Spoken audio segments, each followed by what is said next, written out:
Welcome to Let's Talk, a free space where we explore common family challenges through personal experiences and tools shared by our guests. Today, let's talk about bullying. Our guest is Chad Lambert, counselor for middle and high school at AISK. Hey, Hi, Chad. Shadi. Thanks for having me today. Yeah, thanks for coming. Let's start. Let's get into this. What is a bully, Chad? What's a mean girl? They're actually pretty similar, but I would say a bully is any individual who displays persistent aggressive behavior with the intent to harm or intimidate someone else. I think a mean girl can usually display more passive aggressive behavior, so maybe like the tone or they use sarcasm or they exclude people from activities. But if you go back to the definition of bully, if the intent is to intimidate or harm or just like make somebody feel bad intentionally, then I would categorize them as a bully. So a mean girl is a bully, but a bully is not necessarily a mean girl. A bully can be all kinds of things. Well, yeah, I would say that. Mean girls tend to have, especially when you think about the school setting, they tend to have a certain demeanor, how they carry themselves. They often associate being mean girls with being cool kids or the popular ones. So it has like a whole aura, it seems, about it. Right. And I know that in schools, a lot of attention has been placed on bullying over the years. Do you still think it's a problem, or is that kind of last generation's problem? Definitely still a problem. Still a problem? For sure. How so? As you mentioned, I'm the counselor at AISK, so I'm privy to a lot of the activities that are going along with this with the students. But even outside of school, in private practice, I have clients that come to me, and so a lot of the issues are surrounding bullying. In today's age now, you have the introduction of cyberbullying, which takes bullying to a whole other level. I know commonly the discussion is around the child who is being bullied. But how do you know as a parent if you're raising a bully? That's a great question. I feel like parents may not necessarily think about it until they're called into the school about their kids. And then even sometimes the parents may become defensive about, my kid is not a bully. Kind of like deny. Some denial, Yeah. But I would say you want to approach the situation very, very curiously. If your child is displaying any behaviors that you aren't sure of, you definitely want to look at the intent first. So having a conversation with the child, let's say they got in trouble for making fun of their peer, a fellow student, right? You want to talk to the child about what happened. And so you ask, why were you making fun of your classmate? And then they say something like, because I kind of wanted everybody to laugh at him, or I wanted to embarrass him because he did this to me and I wanted to shame him, or something like that. As opposed to, well, we were all joking around, and when I made a comment and I saw that he was hurt, like I realized that I did something bad. So if the intent is to actually hurt, shame, embarrass, humiliate, then that's something to consider in terms of that might be bullying behavior. But after that, no, you would look at the repetition. That's something else that we use to help us decide. So if that was a one-off situation, they're probably not a bully. If that situation is repetitive, recurring, constantly making fun of this individual or constantly trying to embarrass this individual, then that's another thing that we look out for. And then the last thing, there are other things, but the last thing I would emphasize on is that the lack of empathy. So if he's telling you the story, like your child's telling you the story, and they're just like, well, yeah, it happened and everybody laughed, and no sense of, I felt bad when I looked on his face and I saw that he was embarrassed, or I saw that he was, nervous about it. Just this kind of like whatever, it happened kind of thing. So you put those three things together. That could be a red flag that perhaps this is actually a bully in your household. Exactly. Is there anything you can now do as a parent to try to change their behavior? Again, I would say you want to approach your child very curiously. Like, even if you're doing a checklist in your head and you're like, oh, wow, they check all those things, those three things that I just mentioned. And then you may become overwhelmed or upset. I encourage parents to just approach it with a sense of curiosity, trying to figure out, what happened? Why didn't you feel any sort of way? Yeah. What's the relationship you have with this pair? Do you guys have any like history or beef? Yeah. Like, so you want to kind of, before you get into any problem solving, you want to explore the reasons behind the behavior. In a lot of instances, bullies were once bullied. So when you peel back the layers, you may find out that your child is hurting or your child is fearful of something. Right. So you want to be curious and explore. And then in doing so, it also helps the child to recognize their behaviors as well. Because if you're asking them these questions and you guys are being reflective together, then they may be able to say, come to a place of, oh, I kind of recognize that wasn't good. Or, oh, darn, I didn't realize that I'm now doing the same thing that was done to me when I was a few years younger. I like how you brought that up, that sometimes they were also once victims of bullying, right? Mm-hmm. So what are some other things that could potentially create a bully? I think a lot of it starts from home. I feel like I want to bring it into the Jamaican the behavior context. that they see at home. The behavior that is being witnessed. Right. I feel like, obviously, this is a generalization, so it's not everyone, but a lot of homes are filled with aggression and not knowing how to handle conflict or respond to conflict with aggression. Right. So the kids see their parents being aggressive, being loud with each other, not handling conflict very well. And on a subconscious level, often kids just take that up and say, okay, this is how I deal with conflict, or this, I have to be aggressive to this person to get my way, or I have to bully this person so that I can get my way, essentially. So I think a lot of it starts from in the home, and then other social environmental experiences can also influence a bully becoming a bully. Of course. But then that also, to me, exposes another challenge, because then if you bring a problem to a parent and you want their help to solve it, but really they also display the same behavior, then how do you tackle it? I feel like I don't know if you can relate to this as a teacher yourself. When you see the problem is so glaring, sometimes you have the meeting with the child and the parent, and you see how the parent is responding either to you or to the child, then you kind of get the sense that, oh gosh, yeah, this is something that they probably picked up at home. Obviously, you don't want to be offensive to the parent. You don't want to talk about, well, me personally, I try not to talk directly about their own parenting style, but I definitely try to get them to just recognize, in terms of generalizing, oh, well, sometimes we, as parents, we want to model the right behaviors there, right?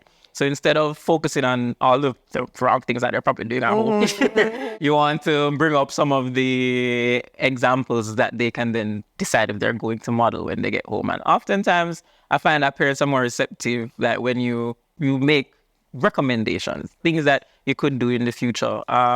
Instead of pointing out things that they're currently doing. Yeah. Definitely. Nice.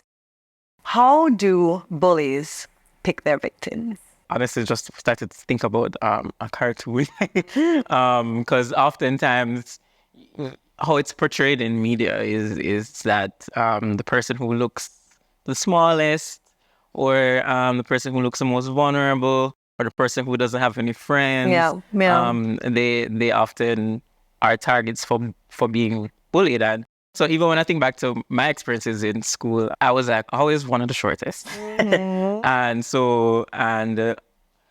usually quiet. When I'm around my friends, not quiet, but when I'm with strangers, I'm up here shy and quiet. So I would think that I was an easy target for being bullied in the beginning. Yeah. But it never actually happened, because something that was working for me was that I made friends with a lot of people who were more, let's say, more assertive in their personalities. So people who maybe saw me as a target are like, oh, they don't want to have to deal with my friends. Yeah, some protectors. Right. So I don't recall experiencing any like overt bullying. Yeah. But I think bullies do tend to look at persons who appear vulnerable as a way. Prey. Exactly. So would you say that's a strategy or a recommendation students in school could use who feel like they're targeted a little bit, in terms of creating a community or finding friends who could maybe help to look out for them? Exactly. So yes, I always, when I'm talking to kids one-on-one, I always say to them, who do you hang out with at lunchtime? Who do you hang out with at break? What do your friends think about this situation? How can they help you? Because this team approach to solving the problem often makes the bully second guess Yeah. themselves. Like, so yes, surrounding yourself with a group of friends, or if you're constantly being bullied at a particular location, like by the pool or on the field, then just kind of switching up, keep the bully guessing. The bully would go to the spot wondering, where's Sade? How come Yeah. I can't find her? Right. Just little tricks like that can help make it harder for the bully, who will then probably just say, can't bother. Right. Mhm. What are some indicators? Because we spoke about if your child is a bully, right? But how about if your child is being bullied? What are some signs or indications that could perhaps tell you that they're being bullied at home, bullied at school, or First thing that I look at is any sorts of changes in behavior. So if they used to be more social or going and they've become more withdrawn, if they have any emotional changes, such as you notice they're more sad now, not as bubbly in their disposition, if they're more frustrated easily or irritated easily, any sorts of behavior or emotional changes, I would say, would be a first indicator that something is off. And then if you notice that also they are avoiding, like they said they don't want to go to school anymore, or they don't want to go to their extracurricular anymore, that may indicate that something is going wrong in that particular space or setting. So again, you want to inquire, like, if something is happening there. Those are the two things at the top of my head. and I even think that that's definitely the case for if the bullying is more verbal, but sometimes it can be physical as well, right? And you could actually feel And then like you can actually see the physical changes, abuses, or them right? even Yeah. trying to hide. Wow. I've seen a couple of Wearing the sweaters even on very hot days. Yeah. Things like that. You definitely would want to query, even ask about. But I mean, what for me is that you really just have to talk to your child, right? Exactly. Find out what's happening in Communicate. the day, what's going on, who are your friends, did you have a good day, do you have a bad day? How do you become that kind of parent who your child actually wants to open up to? Because most kids, especially once they hit the teen years, right? Old school, good. Yeah, one word, right? Old school, fine. Yeah. Did anything happen? Yeah. Yeah, even my So- son, and he's 4, and he'll give Already- me one word, like, why are you asking me so many questions about school? How do we get them to open up and tell us if something is going wrong? Yeah, I always say to parents when they ask that question is just to be patient and to keep asking, because you can, well, let me finish this point first. If you keep asking, one day they may really feel to tell you more in depth of what's going on. And if you stop asking, they almost always notice when you stop asking. And then they'll be like, oh wow, mom doesn't care to know my day anymore, or so they do pick up when you stop asking. So I encourage parents to keep Oh, asking. I love that. Or you can find different ways to ask, some more open-ended questions. Even though high school traditionally is open-ended, we've turned it into a closed-ended, as because fine or good is always the answer. But you could say, what happened at school today? I know math is your favorite course. How was that class today? How was lunch? What did you eat? Those more specific questions, that specific but open-ended, that can lead into a discussion. I love that, Chad, because honestly, I was almost getting to the point where I was like, you know what, she doesn't want me to ask. Maybe I should stop asking. Thank you for telling me that I should continue and that he will notice. And for me, I find also if I catch him off guard, like, yeah, okay, we went through that in the car, but then no, it's later in the night and we have nothing to talk about, and I bring up something again, and all of a sudden he's ready to divulge all this information about what happened. So that's a perfect point. It might just be you're asking the question too soon. Like they're not ready to talk about it because you just picked them up. Like they probably don't even want to. Still processing it. Yeah, exactly. Nice. Good. Cool. So you have gotten some indications that maybe your child is a bully, right? And you are willing to confront them, talk to them about it, bring it up. How do they tend to respond to this? Do they accept that? Are they defensive? What can you kind of expect from that kind of this conversation? Yeah. Oh no, they're more times than not, they're not gonna agree to being a bully. Most times, or a lot of times, you'll see that they would deflect the responsibility of their bullying behavior. So they will say, no, that only happened because they did this to me, or So they it's not kind of my become the fault. victim in that situation. It's not my fault. I wouldn't have done that if they didn't do this. So definitely a lot of deflecting you'll find, because again, you're putting them on the spot, and especially as the parent. But I feel like they may respond like this with any adult asking them, but they feel like they're being put on the spot. They don't want to admit to doing wrong, because everybody knows generally that bullying is wrong. So they will tend to deflect, and or they may try to garner your sympathy. So I was forced to hit him, or I was, or don't you feel bad for me that I was placed in this situation where I had to do this? Yeah. Or they would say,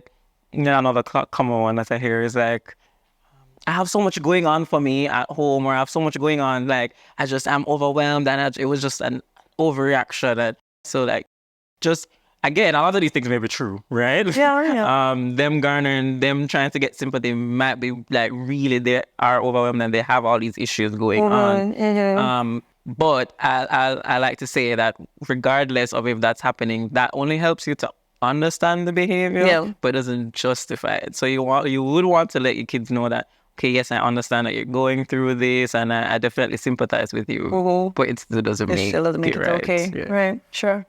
So I'm gathering that a lot of bullying and these interactions, they're conflicts, right? They're conflicts that are taking place. What are some conflict resolution techniques that we can teach our children as they're growing up? One thing that I like to do with students at school is to have like a mediation session. So bringing in both parties and problem solving together. Because I find that when each person actually gets a chance to listen to the perspective of the other individual, then they then develop a different understanding of the whole situation. And so then they get a chance to hear the other person's perspective, and then maybe adjust theirs, recognize where they went wrong, and then they come to some sort of a compromise in terms of, okay, yeah, I know I went wrong here, you went wrong here, we're both taking responsibility for our actions. So being able to teach problem solving. And then also just being able to teach them how to regulate their emotions. Because again, we spoke about the anger, and I think a lot of how we handle conflict is with aggressive behavior. So if we teach our kids how to, before you respond to the conflict, find ways to kind of regulate your own emotions. When the intensity goes down, then you can approach the conflict. Okay. And this is something that's useful throughout your entire life too. So Exactly. Not just for while you're in school or while you're a teenager. I don't see it too. Exactly. Definitely. So we've kind of reached the end of our time. I just want to just ask you, is this important? Why is this conversation important, this 20 minutes that we spent talking about bullying? What are the repercussions this can have on a child? Yeah, no, I think it's very important because, again, it's become so ingrained into our society, and the effects of it are glaring for a lot of people. Develop anxiety around social situations. They develop other mental health issues, maybe depression. Again, even though I'm talking to more of the extreme end of the impacts of bullying, even some of the smaller impacts of bullying, just not being able to feel more confident in yourself. So you want to have these open and honest conversations about bullying, because it makes people feel that, okay, I'm not the only one that's being bullied, or I'm not the only one that made a mistake and bullied somebody, and this is how I can, do better in the future. Sure. Chad, thanks so much for spending time with us here today and for sharing your knowledge and experience with us. It was fun. I learned a lot, definitely. Thanks so much. Let's talk again soon. Do, do.